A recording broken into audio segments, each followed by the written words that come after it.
में वो खटाखट कहाँ है? ये सूख के खटाखट हैं, ये गपोड़ संख है, ये कुछ देने जाने वाले नहीं है। जिसको हरियाणवी में कहते हैं ना, इनसे दूध नहीं आ सकता, लो के थन है। भाजपा के राष्ट्रीय सचिव ओम प्रकाश धनखड़ ने कांग्रेस पर जमकर निशाना साधा है। धनखड़ ने कांग्रेस को गपोड़ संत कहकर संबोधित किया है। धनखड़ का कहना है कि कांग्रेस केवल गपोड़ संत है, इनके पास देने के लिए कुछ भी नहीं है, ये सूखे खटाखट हैं। ओम प्रकाश धनखड़ बहादुरगढ़ में पत्रकारों से बातचीत कर रहे थे। यहां उन्होंने कांग्रेस के हुड्डा गुट द्वारा चलाए जा रहे हिसाब मांगो अभियान और कुमारी शैलजा की यात्रा पर भी खूब कटाक्ष किए। धनखड़ का कहना है कि पहले कांग्रेस के 10 साल के हिसाब का चिट्ठा खुलेगा, फिर हमारा हिसाब देखना, और उसी हिसाब की तुलना से ही प्रदेश के आने वाले विधानसभा चुनाव में वोट पड़ना चाहिए। धनखड़ का कहना है कि कांग्रेस नेताओं के आपस के सुर ही नहीं मिल रहे। कांग्रेस के रथ का एक पहिया इधर घूम रहा है तो दूसरा विपरीत दिशा में।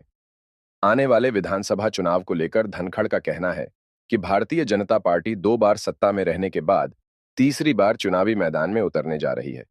इस बार चुनाव मैदान में बड़ा चैलेंज है, लेकिन चैलेंज स्वीकार कर तीसरी बार भाजपा प्रदेश में सरकार बनाने जा रही है। भाजपा राष्ट्रीय सचिव ओम प्रकाश धनखड़ ने हाल ही में आए केंद्रीय बजट की जमकर सराहना की है। कांग्रेस पार्टी 14 में भी इस तरह की बातें कर रही थी, 19 में भी बहुत जोश में थी, तो कांग्रेस के सपने साकार नहीं होंगे।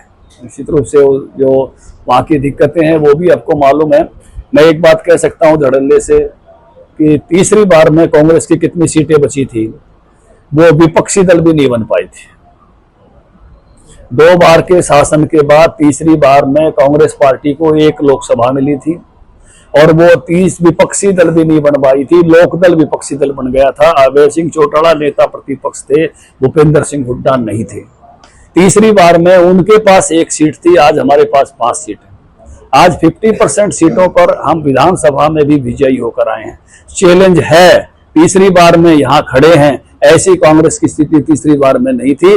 चैलेंज को स्वीकार करके इस मैदान में उतर रहे हैं और फिर तीसरी बार भारतीय जनता पार्टी की सरकार बनाएंगे।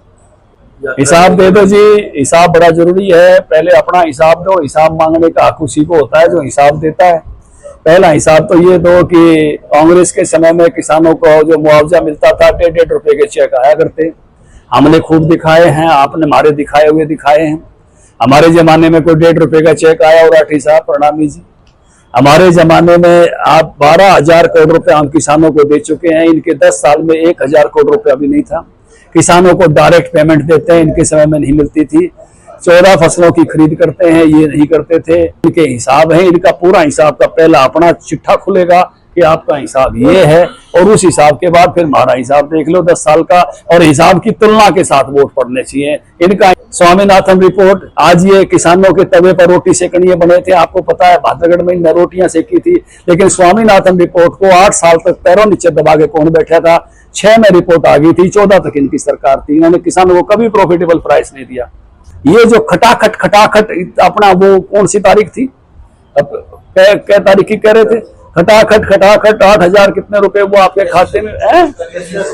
और लोगों ने देखे, लाइन लगी कांग्रेस के दफ्तरों में, वो खटाखट कहाँ है? ये सूख के खटाखट हैं, ये गपोड़ संख है, ये कुछ देने जाने वाले नहीं है।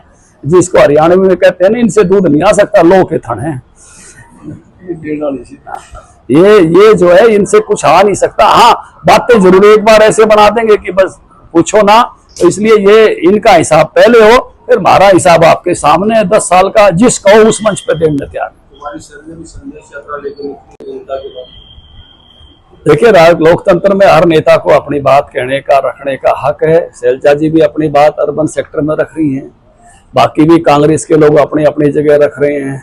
अब आपको भी पता है उनकी धड़ेबाजी का कि मिले सुर हमारा तुम्हारा वाला, बात तो हो नहीं रही है। तुम्हारा सुर तुम्हारा और मेरा सुर हमारा जो है वो मेरा, तो उस नाते से इनकी कहानी चली हुई है। तो इसलिए वो आपके सामने है, जो भी हालात है उस हालात में ये कहाँ पहुंचेंगे। किसी रथ का एक घोड़ा इधर जाए और एक घोड़ा इधर जाए तो रथ कहाँ पहुंचता है, आप हिसाब लगा सकते हो। तो देखिए, चुनौती तो यही है कि हम तीसरी बार हैं। तीसरी बार जब आते हैं तो देखिए, पहली बार के बाद ही कई बार एंटी इनकम्बेंसी होती है, दूसरी बार के बाद और ज्यादा होती है। लेकिन मैं ये मानता हूं कि तीसरी बार के रास्ते में भी हम जब लोकसभा में 50% तक पहुंचे हैं और उसमें विधानसभा में भी 50% में जीते हुए हैं, तो हमने बहुत बड़ी इनकम्बेंसी को इनकम्बेंसी में अपने फेवर में बदला है।